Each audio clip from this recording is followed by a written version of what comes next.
ये हमारे साथी ने बहुत महत्वपूर्ण सवाल उठाया।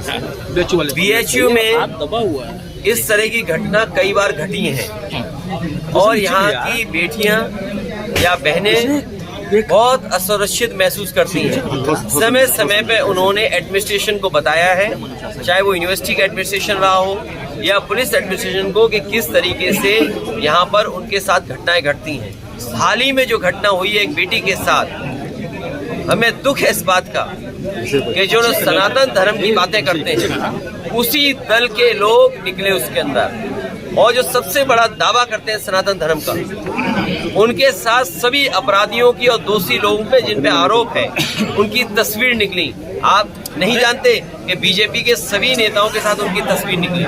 सर, चुनाव में इतना बड़ा एक्सपेरिमेंट रहा, लहर रही समाजवादी पार्टी की, फिर किस तरीके का पीडीए जो है 2024 के चुनाव में? उस समय पीडीए नहीं था, अगले से पीडीए है। एक आखिरी सवाल, लखनऊ में कल एक पोस्टर लगा हुआ था जिसमें डिम्पल यादव भावी मुख्यमंत्री, और आपको युवाओं की मांग है कि आप प्रधानमंत्री बने। देखिए, हर पार्टी में कुछ मनचले कार्यकर्ता होते हैं और हर पार्टी में ऐसे कार्यकर्ता होते हैं जो अपनी मर्जी से चलते हैं, और आजकल तो पोस्टर बड़ा सस्ता छप रहा है।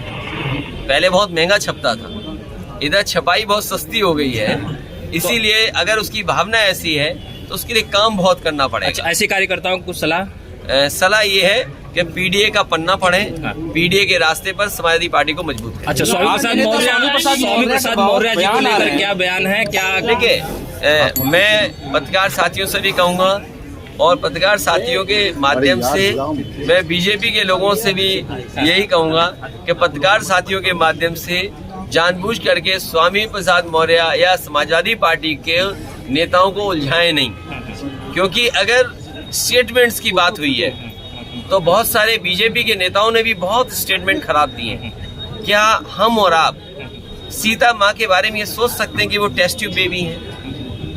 क्या बीजेपी के सहयोगी संगठन के लोगों ने जो भाषा इस्तेमाल की है भगवान के लिए या और भगवान से जुड़े हुए लोगों के लिए, क्या हम स्वीकार कर सकते हैं? तो बहुत सारी बातें हैं, इसलिए इन बातों पे हमारा आपसे अपील है कि जानबूझ करके किसी को उलझाएं नहीं। हमारे पत्रकार साथी जागरूक हैं, समझदार हैं, पढ़े लिखे हैं, बुद्धिजीवी हैं, ये जब चाहे उसको फंसा लें। अच्छा, मेरा एक आखिरी सवाल, अखिलेश यादव क्या आप शामिल हो सकते हैं वहाँ पर? नहीं, ये क्या सवाल पूछा आपने?